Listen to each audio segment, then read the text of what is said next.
السلام علیکم ورحمۃ اللہ وبرکاتہ۔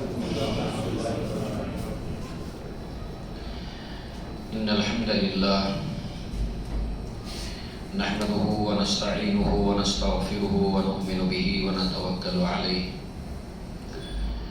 ونعوذ باللہ من شرور انفسنا ومن سیئات اعمالنا من يهده الله فلا مضل له ومن يضلل فلا هادي له واشهد ان لا اله الا الله وحده لا شريك له واشهد ان محمدا عبده ورسوله اما بعد يا ايها الذين امنوا اتقوا الله حق تقاته ولا تموتن الا وانتم مسلمون يا ايها الناس اتقوا ربكم الذي خلقكم من نفس واحدة وخلق منها زوجها وبث منهما رجالا كثيرا ونساء واتقوا الله الذي تساءلون به والارحام ان الله كان عليكم رقيبا يا ايها الذين امنوا اتقوا الله وقولوا قولا سديدا يصلح لكم اعمالكم ويغفر لكم ذنوبكم ومن يطع الله ورسوله فقد فاز فوزا عظيما فان خير الحديث كتاب الله وخير الهدي هدي محمد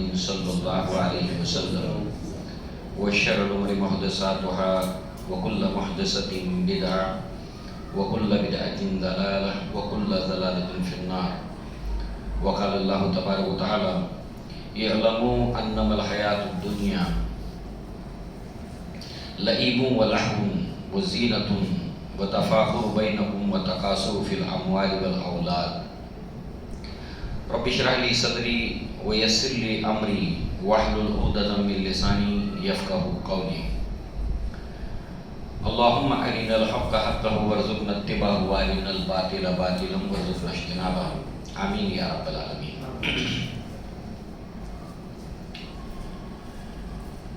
خاتمہ بالخیر یا حسن خاتمہ، انسان کی موت جب بھی اللہ نے لکھی ہے وہ خیر پر اس کی موت ہو، اس کا خاتمہ احسن ہو، بہتر ہو۔ اس عنوان کے تحت کچھ باتیں ہم کتاب اللہ محمد رسول اللہ صلی اللہ علیہ وسلم کی احادیث اسلاف کے اقوال کی روشنی میں سمجھ رہے تھے۔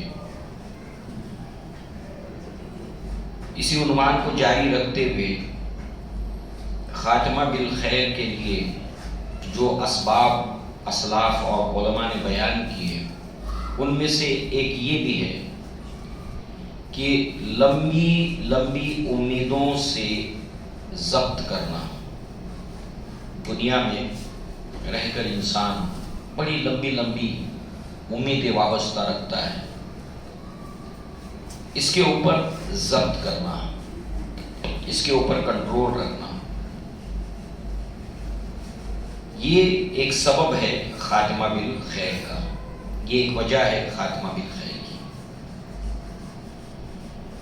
جیسے کہ سورۃ الحدید کی آیت نمبر 20 کا ایک حصہ ہم نے سنا جس میں اللہ نے فرمایا کہ جان لو، اعلموا، بہت اچھی طرح جان لو، اس کو اپنی گرہ سے باندھ لو اس بات کو، انما الحیات الدنیا، کہ بے شک دنیا کی زندگی کیا ہے؟ لعب، کھیل، ولہو، تماشا، وزینت، زینت، بناؤ سنگار، وتفاخر بینکم، ایک دوسرے کے اوپر فخر کرنا، وتکاثر فی الاموال والاولاد،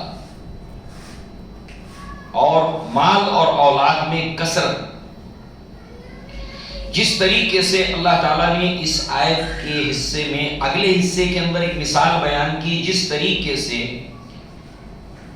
ایک پودا نباتات ہوتی ہے، وہ زمین سے اگتی ہے، اپنی نال پہ کھڑی ہو جاتی ہے، پھر گدراتی ہے، موٹی ہوتی ہے، اس کے بعد وہ بڑی ہوتی ہے، اور ایک وقت آتا ہے کہ وہ زرد پڑ جاتی ہے کھیتی، اور پھر اس کے بعد خشک ہو جاتی ہے، بھوسا ہو جاتی ہے۔ بس زندگی بھی کچھ اسی طرح سے ہے، یہ مختلف مرحلوں سے گزر کر کھیل ہے، تماشا ہے، زینت ہے، باہم ایک دوسرے کے اوپر فخر کرنا ہے، مال اور اولاد میں کثرت، اس طریقے سے یہ زندگی ختم ہو جاتی ہے جب انسان زندگی کی حقیقت کو نہ جانے، زندگی کی بعد کی زندگی کو اپنے پیش نظر نہ رکھے۔ اگر انسان اس کو پیش نظر رکھے، حقیقی زندگی پر اپنی توجہ کو مرتکز کرے، فوکس کرے، تو ایسی صورت کے اندر اس میں سے لمبی لمبی جو امیدیں ہیں، یہ جو جذبہ ہے وہ جو ہے وہ سرد پڑے گا، اس کے نفس کے اوپر اس کو کنٹرول آئے گا، اور یہ ایک وجہ ہے خاتمہ بالخیر کی۔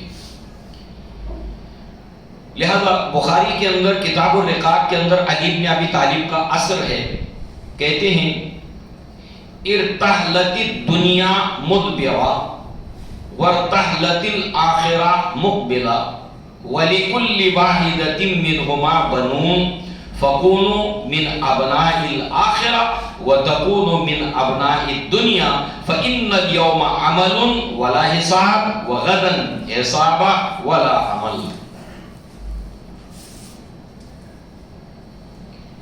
آپ کہتے ہیں کہ یہ دنیا پیٹ پھیر کر جا رہی ہے، بڑی تیزی کے ساتھ میں پیٹ پھیر کر یہ دنیا جا رہی ہے، دو طرح سے، ایک ہماری زندگی جو دھیرے دھیرے ختم ہو رہی ہے، اور دوسرے یہ پوری کی پوری دنیا یہ دھیرے دھیرے جو ہے وہ واپس ہو رہی ہے، ختم ہو رہی ہے، پلٹ رہی ہے، اور آخرت جو ہے وہ قریب آ رہی ہے، سامنے سے آخرت آ رہی ہے، دنیا جا رہی ہے۔ جیسے ہم گاڑی چلا رہے ہوتے ہیں، سفر کر رہے ہوتے ہیں، تو راستہ پیچھے کی طرف جا رہا ہوتا ہے، منزل سامنے آ رہی ہوتی ہے، ایسے یہ دنیا جا رہی ہے اور آخرت سامنے سے آ رہی ہے۔ اور اس دنیا کے اندر رہنے والوں میں ہر کوئی جو ہے وہ بیٹا، جیسے ابن الوقت کہتے ہیں مطلبی انسان کو، یعنی وقت کا بیٹا مراد، وقت کا بیٹا مراد جو ہے وہ مطلبی انسان، لہذا جو ہے وہ ہر جتنے بھی انسان ہیں ان میں سے ہر انسان جو ہے وہ بیٹا ہے، یا تو وہ ابناء الآخرہ ہے، آخرت کا بیٹا ہے، یا جو ہے وہ دنیا کا بیٹا ہے، یعنی اس کا چاہنے والا، یا تو ایک ہے آخرت کے چاہنے والے، ایک ہے دنیا کے چاہنے والے۔ لہذا تم آخرت کے چاہنے والے بنو، اور فَإِنَّ الْيَوْمَ عَمَلٌ وَلَا حِسَابٌ، آج دنیا کے اندر عمل ہے، حساب نہیں ہے، اور وَغَدًا، کل حساب ہوگا، عمل نہیں ہوگا۔ تو یہاں پر عمل کا موقع ہے، انسان اس سے پورا فائدہ اٹھائے، اور یہاں پر کوئی حساب نہیں ہو رہا کہ انسان اگر نیک نہیں عمل کرے گا، تو اگر بھلائی کے راستے پر نہیں چلے گا تو فوری طور پر اس کا نتیجہ سامنے آئے گا، نہیں، یہاں پر حساب نہیں ہے، عمل ہے، وہاں پر حساب ہے، عمل نہیں ہے۔ لہذا یہ انسان کی جو خواہشات ہیں یہ ختم ہی نہیں ہوتی، 10 ابھی دل میں ہے تو 100 اور پیدا ہوتی ہے، ہزاروں خواہش ہے ایسی کہ ہر خواہش پہ دم نکلے، بہت نکلے میرے ارماں پھر بھی کم نکلے۔ اللہ کے نبی صلی اللہ علیہ وسلم نے فرمایا کہ انسان کو اگر ایک احد پہاڑ کے جتنا سونے کا پہاڑ دے دیا جائے، اس کا جی نہیں بھرے گا، پھر وہ دوسرا مانگے گا، دوسرا دے دیا جائے اور مانگے گا، اس کا پیٹ مٹی میں جا کر ہی بھرے گا، یعنی قبر میں جا کر۔ الہاکم التکاثر حتی زرتم المقابر، کثرت، بہتات اور زیادتی، اس نے تمہیں اس قدر غافل کر دیا ہے کہ قبروں تک پہنچ جاتے ہو، مگر یہ حرص، یہ خواہش زیادہ کی، حل من مزید، اور کچھ ہے اور زیادہ ملے گا، یہ انسان میں سے ختم نہیں ہوتا۔ اور یہ اگر انسان اسی جذبے کو پروان چڑھاتا رہے تو ایسی صورت میں یہ خاتمہ بالخیر کے لیے نقصان دہ ہے۔ اللہ کے نبی صلی اللہ علیہ وسلم کی زندگی میں بہت سی مثالیں ہیں۔ ایک مرتبہ اللہ کے نبی استراحت، آرام فرما رہے تھے، چٹائی کے اوپر، کھجور کی چٹائی، آرام فرما رہے تھے۔ اللہ کے نبی جب اٹھے تو آپ کی پیٹھ کے اوپر چٹائی کے نشان تھے۔ عمر بن الخطاب تھے، دیگر صحابہ تھے، کہا کہ اللہ کے رسول صلی اللہ علیہ وسلم یہ قیصر اور کسریٰ بادشاہ یہ اس کے حقدار نہیں ہیں، مگر یہ آرام دہ بستروں کے اوپر سوتے ہیں۔ اے اللہ کے رسول آپ ہمیں اجازت دیں کہ ہم آپ کے لیے فراہم کریں۔ صحابہ کے لیے کیا مشکل تھا، ایک سے بڑھ کر ایک مالدار صحابہ تھے۔ کیا ابو بکر صدیق رضی اللہ عنہ، کیا عثمان ابن عفان رضی اللہ عنہ، کیا عبد الرحمن ابن عوف رضی اللہ عنہ، ایک سے بڑھ کر ایک مالدار صحابہ تھے۔ ایک عالی شان زندگی کا سامان فراہم کرنا صحابہ کے لیے کوئی مشکل نہیں تھا۔ تو کہا کہ اللہ کے نبی آپ ہمیں اجازت دیجئے کہ ہم آرام دیں۔ یہ نشان چٹائی کے دیکھ کر آپ کی پیٹھ کے اوپر صحابہ کہنے لگے، صحابہ کو اچھا نہیں لگا، لہذا جو ہے وہ اللہ کے نبی صلی اللہ علیہ وسلم نے فرمایا کہ مالی ولی دنیا، مجھے تمہاری اس دنیا سے میرا کیا سروکار، مجھے کیا لینا اس سے؟ میری مثال تو ایک مسافر کی سی ہے جو تھوڑی دیر سستانے کے لیے تھوڑی دیر کسی درخت کے نیچے بیٹھتا ہے اور پھر تھوڑا آرام کرنے کے بعد میں اپنی راہ لے لیتا ہے۔ بالکل زندگی جینے کا انداز اور ڈھنگ اس انداز میں ہونا چاہیے۔ لہذا بخاری ہی کی ایک روایت ہے، کتاب الرقاق ہی میں ہے، اور راوی ہیں اس کے عبداللہ ابن عمر رضی اللہ عنہ۔ عبداللہ ابن عمر رضی اللہ عنہما کی زندگی میں یہ زہد کا پہلو ہمیں جگہ جگہ مثالوں سے دکھائی دیتا ہے۔ ویسے تو امت کے جو زاہد اللہ کے نبی نے قرار دیا وہ تو ابو ذر غفاری ہے رضی اللہ عنہ۔ صحابہ کی بڑی تعداد تھی جن کے اندر یہ دنیا کا اور اسی انسان کی زندگی میں زہد ہو، تو اسی تعلق سے اللہ کے نبی کی ایسی تمام روایتوں کو محدثین نے جمع کر کے کتاب، ایک چیپٹر قائم کیا، کتاب الزہد، اور یا پھر کتاب الرقاق۔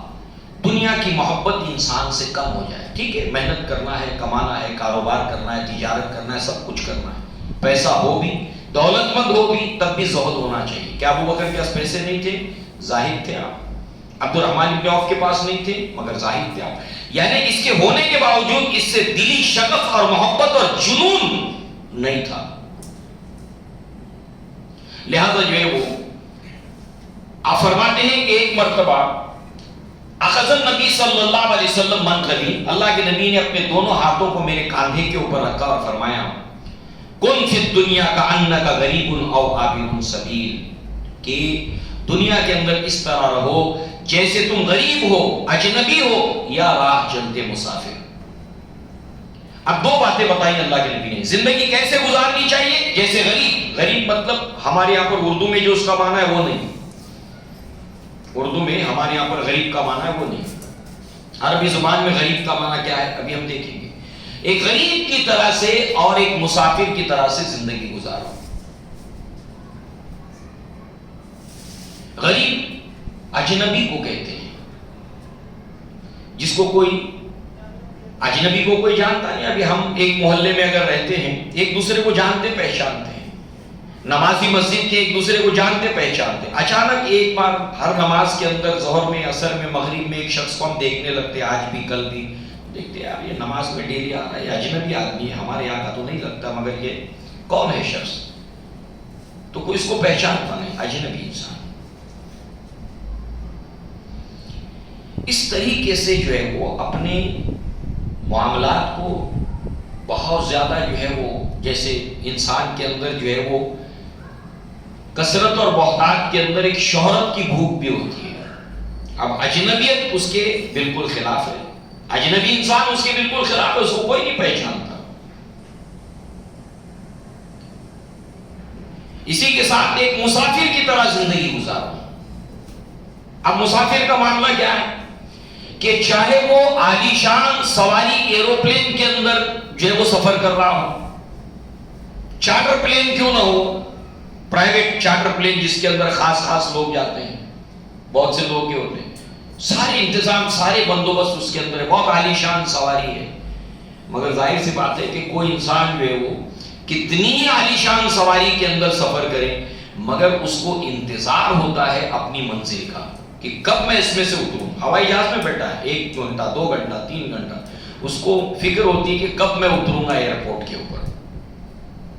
بالکل یہ معاملہ ہونا چاہیے کہ چاہے جتنا بھی انسان جو ہے وہ مسافر جو ہوتا ہے وہ جس سواری کے اوپر اور جس جگہ سے گزرتا ہے تھوڑی دیر آرام کرنے کے لیے بیٹھتا ہے، یہ نہیں کہ وہاں پر اس نے دکان لگانی شروع کر دی، مکان بنانا شروع کر دیا، وہاں پر سجاوٹ شروع کر دی، نہیں، اس کو پتا ہے مجھے یہاں نہیں رہنا ہے، جانا ہے یہاں سے ایک مرتبہ۔ تو یہ جو سوچ ہے اور یہ جو احساسات ہیں یہ خاتمہ بالخیر کی وجہ بنتے ہیں۔ لمبی لمبی امیدوں سے انسان ضبط کرے اور جو ہے وہ اس سے گریز کرے۔ لہذا اللہ کے نبی صلی اللہ علیہ وسلم کی وہ روایت ہمارے سامنے اس سے پہلے بھی آئی ہے کہ بالکل انسان کو اللہ نے اس دی ہوئی زندگی کے اندر کچھ مواقعوں کو غنیمت جاننا چاہیے، جیسے کہ اللہ کے نبی نے فرمایا اغتنم خمسا قبل خمس، 5 چیزوں کو 5 چیزوں سے پہلے غنیمت جانو۔ زندگی کے اندر یہ 5 مواقع جب آئیں انسان اس کو غنیمت جانے اور اس سے بھرپور فائدہ اٹھائے آخرت کے لیے۔ نمبر 1 حیاتک قبل موتک، موت آنے سے پہلے زندگی کو غنیمت جانو، اس سے فائدہ اٹھاؤ، فائدہ آخرت کا۔ وصحتک قبل سقم، بیمار ہونے سے پہلے اپنی ہیلتھ کو، صحت مندی کو، جب تم صحت سے ہو، بیمار نہیں ہو، اس کو غنیمت جانو اور اس سے فائدہ اٹھاؤ آخرت کے لیے۔ بیمار ہو جاؤ گے تو پھر عبادت کرنا چاہو گے کر نہیں سکو گے، جی چاہے گا مگر کر نہیں سکو گے بیمار ہونے کی وجہ سے۔ اس لیے جب صحت دی اللہ نے اس کا بھرپور فائدہ اٹھاؤ۔ شبابک قبل حرمک، بڑھاپا آنے سے پہلے جو جوانی کا دور ہے اس کو غنیمت جانو۔ اس وقت جسم میں طاقت ہے، جوانی ہے، اللہ کی عبادت بھاگ دوڑ کر سکتے ہو، حج کر سکتے ہو، عمرہ کر سکتے ہو، زیادہ دیر تک قرآن پڑھ سکتے ہو، زیادہ دیر تک ذکر کر سکتے ہو، قیام لمبا کر سکتے ہو۔ لہذا جو ہے وہ جوانی کے دور کو غنیمت جانو، بڑھاپا آنے سے پہلے غنا کا قبل فخر، اور مفلسی آنے سے پہلے دھندا ٹھپ پڑنے سے پہلے کاروبار جو ہے وہ بحران کا شکار ہونے سے پہلے اللہ تعالیٰ نے کاروبار کے اندر، پیسے کے اندر برکت دی ہوئی ہے تو اس سے فائدہ اٹھاؤ آخرت کے لیے۔ اور فراغ قبل شغل، کہ اس سے پہلے کہ مشغول ہو جاؤ۔ آدمی مشغول ہو جاتا ہے، اچانک جو ہے وہ گھر کے اندر شادی بھی آ گیا، مشغول ہو گیا، گھر میں کوئی بیمار ہو گیا، مشغول ہو گیا، اسپتال جانا ہے، ڈبہ پہنچانا ہے، یہ کرنا ہے، وہ کرنا ہے، نماز چھوٹ رہی۔ اس سے پہلے کہ مشغول ہو جاؤ کسی جس سے بچنا، جس سے گریز کرنا ممکن نہ رہے، اس مصروفیات کے آنے سے پہلے جو اللہ نے وقت دیا ہے فرصت کا، اس کو غنیمت جانو اور اس سے فائدہ اٹھاؤ۔ لہذا اللہ کے نبی صلی اللہ علیہ وسلم نے فرمایا الا ان الدنیا ملعونۃ ما فیہا الا ذکر اللہ وما لاہ وعالم او متعلم، کہ یہ دنیا جو ہے وہ کل کے کل ملعون ہے، اور جو کچھ اس کے اندر ہے وہ بھی سوائے اللہ تبارک و تعالیٰ کا ذکر چھوڑ کر، اور جو اس سے منسلک کنیکٹڈ ہے، عالم متعلم، ایک عالم جو علم کو سکھاتا ہے اور متعلم جو علم کو سیکھتا ہے۔ اللہ کا ذکر، اللہ کے دین کا علم حاصل کرنا یا اللہ کے دین کا علم لوگوں کو دینا، اس کو چھوڑ کر دنیا کے اندر اور جو کچھ دنیا میں سب ملعون ہے۔ اب ظاہر سی بات ہے انسان کس چیز میں اپنے آپ کو لگائے ہوئے کہ جس کو خیر اللہ کے نبی نے 3 چیزوں کو قرار دیا، اس کو چھوڑ کر نبی نے اس کو استثناء قرار دیا۔ لہذا جو ہے وہ صحابہ کرام مال دولت ہونے کے باوجود بھی سادگی کے ساتھ زندگی گزارتے تھے، بہت سادہ رہتے تھے، اور جتنے اللہ کے نبی کی تعلیم اور تربیت کا یہ انداز ہے، یہ اسلوب ہے کہ وہ جن کے بارے میں چرچا ہوتا تھا، بہت چرچا ہوتا تھا، لوگ ان کے بارے میں ذکر کرتے تھے جب وہ موجود نہ ہو، مگر جب وہ لوگوں کے درمیان ہوتے تھے تو کوئی ان کو پہچانتا نہیں تھا کہ یہ وہی صاحب ہے جن کا ذکر ہوتا ہے۔ اس قدر جو ہے وہ اپنی زندگی کو سادگی کے اوپر وہ رکھتے تھے۔ لہذا جو ہے وہ آپ دیکھیں کہ عدی بن ثابت جو ہے وہ رضی اللہ عنہ ایک صحابی رسول ہے، ان کے سامنے فالودہ پیش کیا گیا. اس کو دیکھ کر جو ہے وہ کہتے کہ تیرا رنگ حسین ہے، تیرا ذائقہ بھی بہت اچھا ہے، مگر میں اپنے نفس کو تیرا عادی نہیں بنانا چاہتا. ظاہر سی بات ہے کہ ایک انسان، یہ حرام تو نہیں ہے، مگر ایک انسان جو ہے وہ کہ نہیں اس کے بغیر میرا کام ہی نہیں چلتا ہے. صبح ناشتے میں یہ چیز مجھے چاہیے، مطلب چاہیے، کھانے میں یہ چاہیے، مطلب چاہیے، مطلب نفس اتنا آگے نہیں. ٹھیک ہے، ملا نہیں ملا. مسافر کیسے ہوتا ہے؟ کھانے کا وقت ہو گیا، بھوک لگ گئی، چلو کچھ کھا لیا.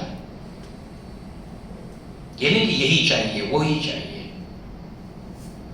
اللہ کے نبی کی پوری زندگی کو آپ دیکھو، آپ نے کبھی بھی کھانا جب آپ کے سامنے پیش کیا گیا، آپ نے کبھی اس کے اندر عیب نہیں نکالا، کبھی نہیں نکالا. ٹھیک ہے، جو آ گیا کھا لیا، ذائقہ ملا الحمدللہ، پیٹ بھر گیا الحمدللہ. اس لیے کہ وقت پڑنے کے اوپر جو ہے وہ انسان اتنا کمزور اور لاچار ہو جائے اپنے نفس کے ہاتھوں، اور یہی وجہ ہے کہ انسان حرام کاری کی طرف بھی چل دیتا ہے.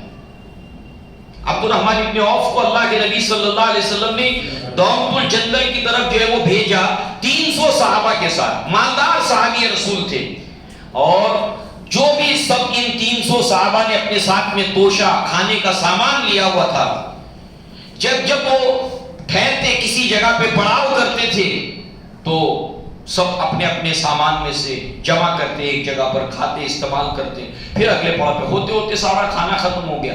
حتیٰ کہ کہتے ہیں کہ کھجور ہوتی تھی جس کو ہم لوگ منہ میں رکھ کر چوستے رہتے تھے. کھانا سب ختم ہو گیا، اور سب سے دور دراز کا سفر تھا. راستے میں پھر جب یہ بھی ختم ہو گیا، بھوک لگتی تو وقت پڑنے کے اوپر کہیں درخت نظر آیا، اس کے پورے پتے نوچ کر کھا جاتے. سوچیے آج ایمان اور اسلام کی راہ کے اندر ایک مسلمان کو بالکل بے خوف نہیں ہونا چاہیے کہ کھانے پینے کی اگر تکلیف آ جائے. دیکھیے صحابہ کرام نے ان پتوں کو کھا کر زندگی گزاری ہے، کیونکہ ان کے سامنے منزل تھی آخرت. ہم بھوکے نہیں رہنے والے، ہم پر اتنی تکلیف آنے بھی والی نہیں ہے جو صحابہ کرام نے دین کے لیے اختیار کیے. اس کے لیے انسان تیار رہے، اور وہ کب ہوگا؟ جب لمبی خواہشات انسان کے دل میں جب نہیں ہوں گی تو ایسی صورت کے اندر انسان کر سکے. ٹھیک ہے، اللہ نے دیا اچھا کھاؤ پیو، مگر اگر کبھی وقت پڑ جائے تو اتنے لاچار، مجبور اور دکھی بھی نہیں ہو کہ الحمدللہ. ٹھیک ہے، الحمدللہ علی کل حال، یہ تو زندگی ایسے بھی اور ویسے بھی گزر بھی جائے گی، کوئی فرق نہیں پڑتا کہ ہمیشہ. اور پھر اللہ کے نبی صلی اللہ علیہ وسلم کو دیکھی کہ جب آپ خندق کو کھود رہے تھے، صحابہ کرام نے اپنے پیٹ کے اوپر پتھر باندھے ہیں. اب ہم کبھی اس کو سنتے آئے ہیں، پڑھتے آئے ہیں پیٹ پر پتھر باندھنا، مگر ہماری زندگی میں کبھی اس کی نوبت نہیں آئی. صحابہ کو اپنی زندگی میں اس کی نوبت نہیں آئی. اس لیے کہ جب انسان کو کھانے پینے کے لیے کچھ نہیں ہوتا اور اس کو کام کرنا ضروری ہو جاتا ہے، لازم ہو جاتا ہے، اور پیٹھ جو ہے وہ سیدھی کرنے کے لیے، کام کرنے کے لیے جب پتھر کو کپڑے میں لپیٹ کر باندھ کر اس کو کس کر باندھ دیا جائے، تب انسان کام کرنے کے اہل ہو جاتا ہے. تو یہ پتھر باندھے ہوئے تھے پیٹ کے اوپر، اور اس طریقے سے وقت سے پہلے خندق کھود دینی تھی. دشمن پوری اپنی طاقت کے ساتھ میں مدینہ کی طرف آ رہا تھا، اور اس وقت اللہ کے نبی کو آ کر بتایا کہ اللہ کے نبی ہم نے کھایا کچھ نہیں، پیٹ پر پتھر بندھے. تو اللہ کے نبی نے اپنا بھی کرتا اٹھا کر بتایا. 2 پتھر اللہ کے نبی کے بندے تھے، اور اس وقت آپ خندق کھودتے جاتے ہیں، مٹی اٹھاتے جاتے ہیں، آپ کے کپڑے مٹی سے آلود ہیں، اور کہے جاتے ہیں اللہم لا عیش الا عیش الاخرہ الا عیش. انجوائمنٹ نہیں ہے مگر آخرت کا انجوائمنٹ ہے. یہ آخرت کی زندگی سامنے ہونی چاہیے. اصل انجوائمنٹ، اصل لطف، اصل زندگی، اصل مزہ آخرت کا مزہ ہے، دنیا کا مزہ کوئی مزہ نہیں ہے. ظاہر سی بات ہے اس سوچ کے ساتھ، ان احساسات کے ساتھ انسان زندگی گزارے. اللہ کے نبی صلی اللہ علیہ وسلم نے فرمایا کہ جو بھی اللہ کا بندہ اللہ سے ملاقات کا آرزومند اور خواہش مند ہوتا ہے، اللہ بھی اس سے ملاقات کا آرزومند اور خواہش مند ہوتا ہے. اور جو اللہ سے ملاقات کا خواہش مند اور آرزومند نہیں ہوتا، اللہ بھی اس سے ملاقات کا خواہش مند اور آرزومند نہیں ہوتا. اس کا مطلب یہ نہیں کہ آدمی محنت نہ کرے، پیسہ نہ کمائے، نہیں. دل کے احساسات اور فکر انسان کی یہ ہونی چاہیے. کسی بھی طرح کی کوئی عادت اس کی کمزوری نہیں ہو کہ اس کے بغیر نہیں چلے گا، اس کے بغیر نہیں چلے گا. اچھا بستر ہے، سو گئے، نہیں ہے کوئی حرج نہیں ہے. چٹائی پر سو گئے، زمین پہ سو گئے، کوئی فرق واقعی نہیں ہوتا. لہذا جو ہے وہ آپ دیکھیں عائشہ صدیقہ رضی اللہ عنہ کس طرح سے آپ نے زندگی گزاری ہے. والد آپ کے بہت مالدار تھے، ابو بکر صدیق رضی اللہ عنہ. ہر طرح کی نعمتیں، خوشحالی گھر میں تھی. اللہ کے نبی صلی اللہ علیہ وسلم کے نکاح میں جب آپ آئی ہیں تو کہتی ہیں 40 دن تک ہمارے گھر میں چولہا جلتا نہیں تھا. وہاں خوشحالی بھی تھی، اس کو بھی دیکھا اور اس کو بھی برداشت کرنے کی عادت ڈالی. آج ہماری مائیں، ہماری بہنیں شادی بیاہ ہوتا ہے اپنے سسرال جاتی ہیں، گھر کے اندر تو خیر ماں کوئی کام کرنے دیتی نہیں تھی. کھانے کا سامنے پڑا ہوا برتن تک اٹھانے کی نوبت نہیں آتی تھی. اتنا آرام تھا گھر میں. اب سسرال چلی گئی، وہ اب آرام نہیں ہے. تو اب وہ جو شکایت اور شکوہ کا سلسلہ چل پڑتا ہے کہ نوبت طلاق تک پہنچ جاتی ہے. کام نہیں ہو رہے، عادت نہیں ہے. نہیں، جب اللہ آرام دے الحمدللہ، جب کام کی نوبت آئے کوئی جو ہے وہ تکلیف اور اس کو جو ہے وہ قباحت انسان محسوس نہ کرے. جس طرح کے حالات آئے اس کو فیس کرے. اپنے نفس کو اتنا لاچار نہ بنائے کہ اس کے بغیر چلے گا نہیں، مجھ سے یہ ہوگا نہیں. لہذا جو ہے وہ آپ دیکھیے کہ اللہ کے نبی صلی اللہ علیہ وسلم کے بعد مسجد نبوی میں جہاں آپ کا حجرہ تھا، جہاں پر اللہ کے نبی صلی اللہ علیہ وسلم مدفون ہیں، ابو بکر صدیق مدفون ہے، وہی آپ کا حجرہ تھا. یہاں پر ایک ستون تھا، ایک زمانے تک اس ستون کے اوپر لکھا ہوا تھا استوانِ عائشہ، ہائی لائٹ کیا ہوا تھا اس کے اوپر کہ یہ وہ جگہ ہے جہاں پر بیٹھ کر عائشہ صدیقہ رضی اللہ عنہا لوگوں کے استفسارات یعنی سوالات کے جوابات دیتی، اور لوگ آپ سے پوچھنے کے لیے آتے، آپ ان کو پردے کی اوٹ سے لوگوں کو علم دیتی. اور جلال الدین سیوطی رحمہ اللہ نے ایک مستقل رسالہ لکھا ہے، عین الاصابہ استدرکہ سیدۃ عائشہ علی الصحابہ. اس رسالے کے اندر آپ نے بتایا کہ کتنے ایسے معاملات ہیں جس کے اندر عائشہ صدیقہ رضی اللہ عنہا نے صحابہ کی اصلاح کی ہے. مثال کے طور پر صحابہ سے کوئی سہو ہو گیا تو کہا نہیں ایسے نہیں ایسے ہے. اور 48 سال تک اس جگہ پر بیٹھ کر آپ نے دین جو امانت کے طور پر اللہ کے نبی صلی اللہ علیہ وسلم سے حاصل کیا تھا وہ لوگوں کو پہنچاتی رہی. ابو ہریرہ رضی اللہ عنہ کے بعد سب سے زیادہ نبی سے روایت کرنے والی عائشہ صدیقہ رضی اللہ عنہا. ظاہر سی بات ہے یہ سب کچھ آپ نے حاصل کیا، اس کے لیے آپ کو تکلیف اٹھانی پڑی اور آخرت کی زندگی کو سامنے رکھا. آخرت کی زندگی کو جب تک انسان سامنے نہیں رکھے گا دنیا کی تکلیفوں کو اٹھانا اس کے لیے آسان نہیں ہے. اور لمبی لمبی خواہشات کے ساتھ انسان زندہ رہے تو ایسی صورت کے اندر اس کے لیے دین کی راہ میں آنے والی تکلیفیں اٹھانا اس کے لیے پھر آسان نہیں ہے. لہذا جب 17 رمضان المبارک کو آپ کی جو ہے وہ وفات انتقال ہوا ہے تو انتقال سے پہلے آپ نے وصیت کی کہ مجھے اس حجرے میں دفن نہ کرنا. تو اللہ کے نبی صلی اللہ علیہ وسلم مدفون ہیں، پھر اس کے پڑوس میں ابو بکر صدیق ہیں رضی اللہ عنہ، اس کے پڑوس میں عمر بن الخطاب ہے رضی اللہ عنہ. تو یہاں پر مجھے دفن نہ کرنا، حالانکہ وہ جگہ مخصوص تھی عائشہ صدیقہ رضی اللہ عنہ کے لیے، آپ کا حجرہ تھا.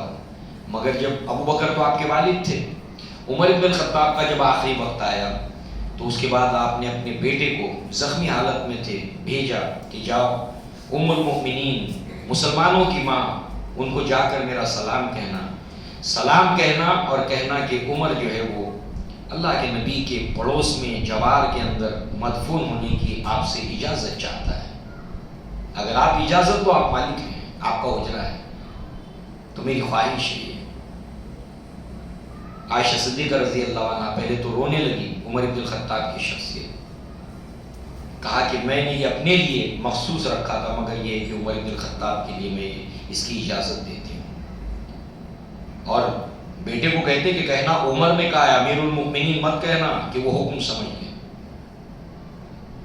لہذا کہتی ہے مجھے اس حجرے میں دفن نہ کرنا، اور جب رات میں انتقال ہو جائے تو انتظار مت کرنا، رات ہی میں مدفون کر دینا اور صبح کا انتظار نہ کرنا.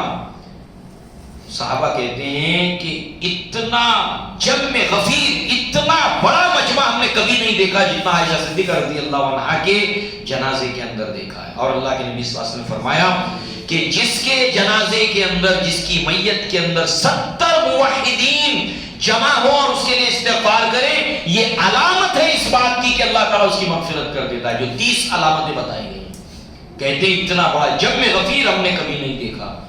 یہ جو زندگی کے درمیان آپ کے والد کے یہاں پر ایک خوشحالی کی زندگی تھی، یہ زندگی اس کو برداشت کیا. 40 دن تک چولہا نہیں جلتا تھا، بھوکے پیاسے رہتے تھے، مگر اس کو صبر سے برداشت کیا.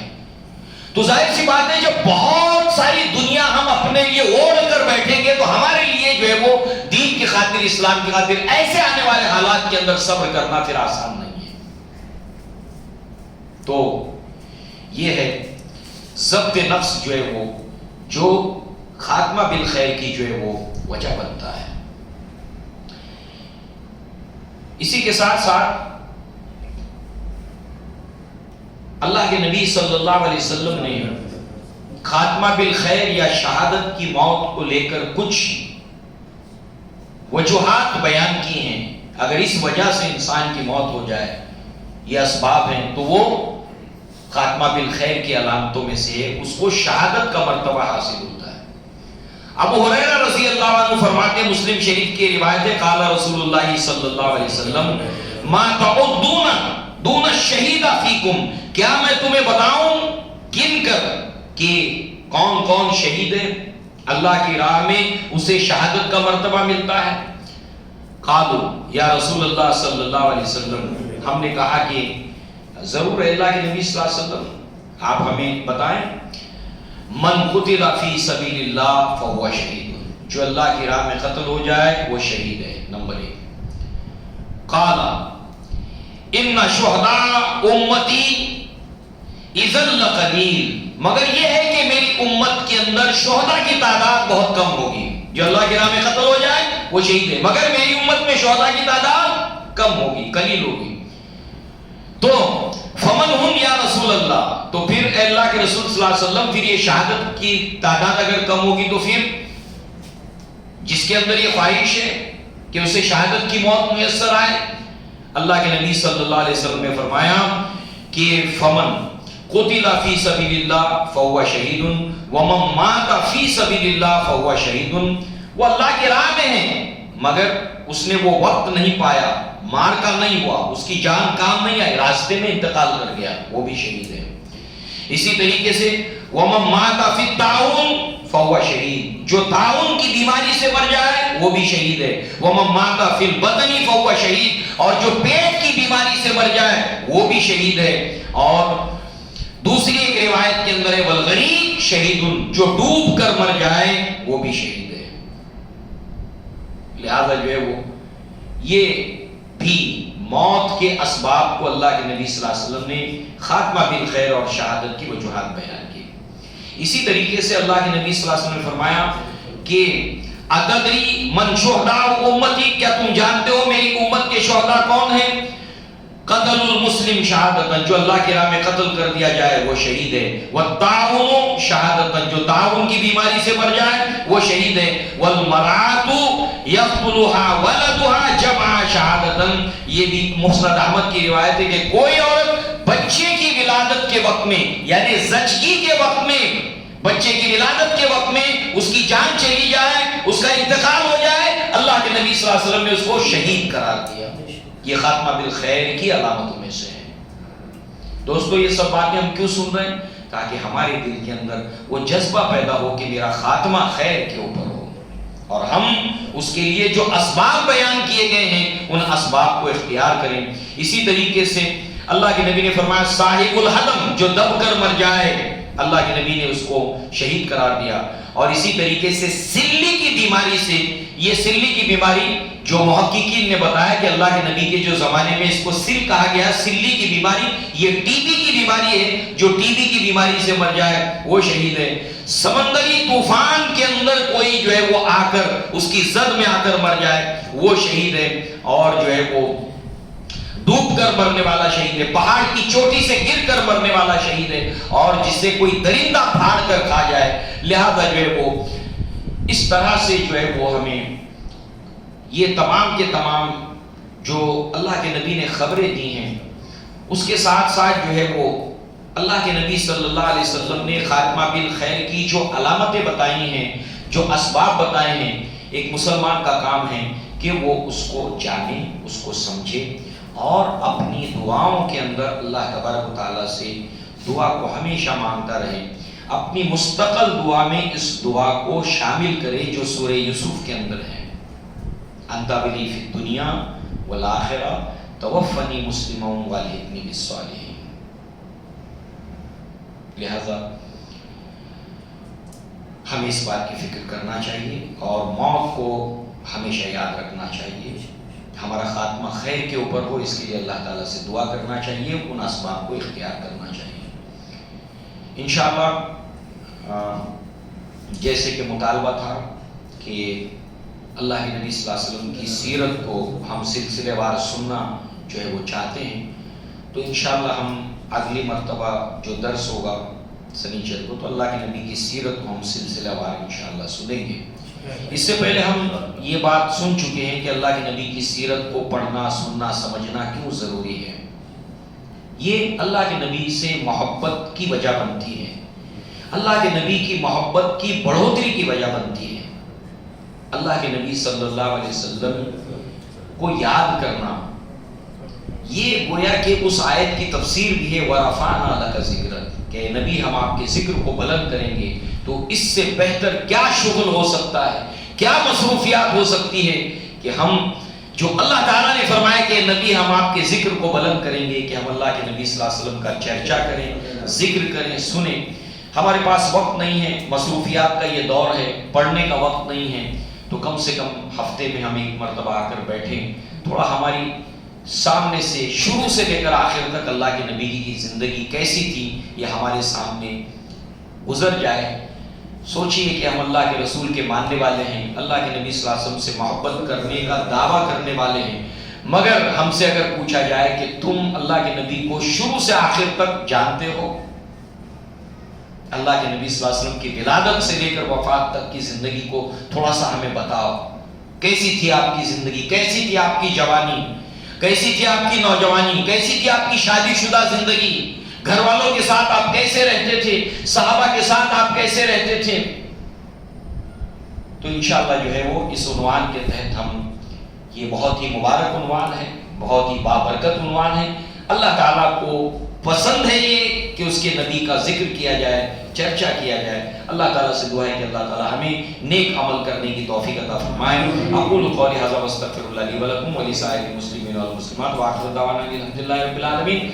مسلیان ایک اعلان ہے، ہماری بہن ہیں جو نیچے درس میں حاضر رہتی ہیں، ان کا بچہ جو ہے وہ بیمار ہے، شاید ڈینگو وغیرہ اس چیز سے بیمار ہے وہ، تو لہٰذا انہوں نے آپ سب سے کہا ہے کہ وہ خاص کر ان کے بچے کے لیے آپ سب دعا کریں، اور نماز کے اندر یاد کر کے ان کے بچے کے لیے دعا کریں، اور اپنی مخصوص دعا میں اس بچے کی شفایابی کے لیے آپ اللہ تعالیٰ سے دعا کریں۔ اللہ تعالیٰ اس بچے کو جلد از جلد شفا عطا فرمائے، اور شفا عطا کر کے اس کے والدین کو اللہ تعالیٰ سکون عطا فرمائے۔ وہی اللہ تعالیٰ جو المومن ہے، بندوں کے دلوں کو امن اور سکون دینے والا ہے، اللہ تعالیٰ ہماری اس بہن کو اور اس بچے کے والد کو سکون عطا فرمائے، ان کے بچے کو شفایاب کر کے۔ اقول قولی ھذا واستغفر اللہ لی ولکم ولسائر المسلمین والمسلمات وآخر دعوانا الحمدللہ رب العالمین۔ السلام علیکم ورحمۃ اللہ۔